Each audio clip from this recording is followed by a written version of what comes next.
Hi guys, welcome to Shiru Slices, and to this video I'm going to cook tomato. It's called folded ears. For those who don't know how to cook it, come and watch my recipe so that you can try there at home. It's an African meal, sana sana ipikangwi with, but ilikuwa inapikwa sana sana by our grandma there kitambo. So I want to practice and cook what my grandma showed me. So come and let's dive into cooking.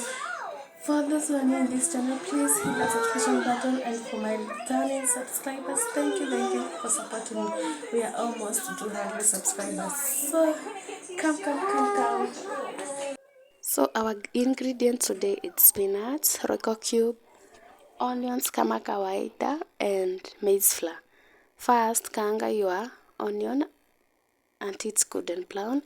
Ongeza spinach zako hapo, pika mpaka zikuwe well done.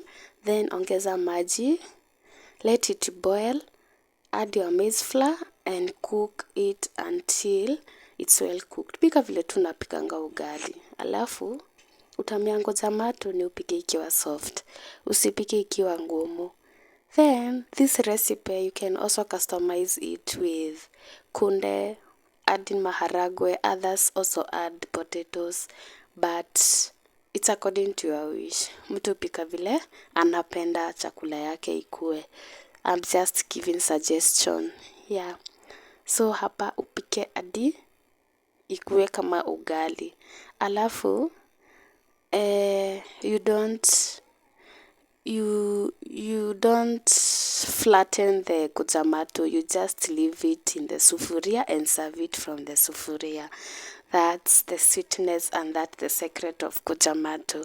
So watch this video up to the end, na kama hujai jaribu kukula tomato, jaribu hii recipe and you'll give me your suggestion in my comment section.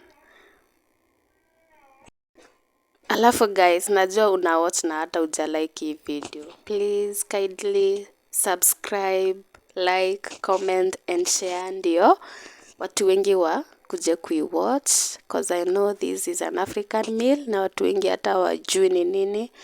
Mtu awatch ndio aende ajaribu apike tomato folded ears in quotes.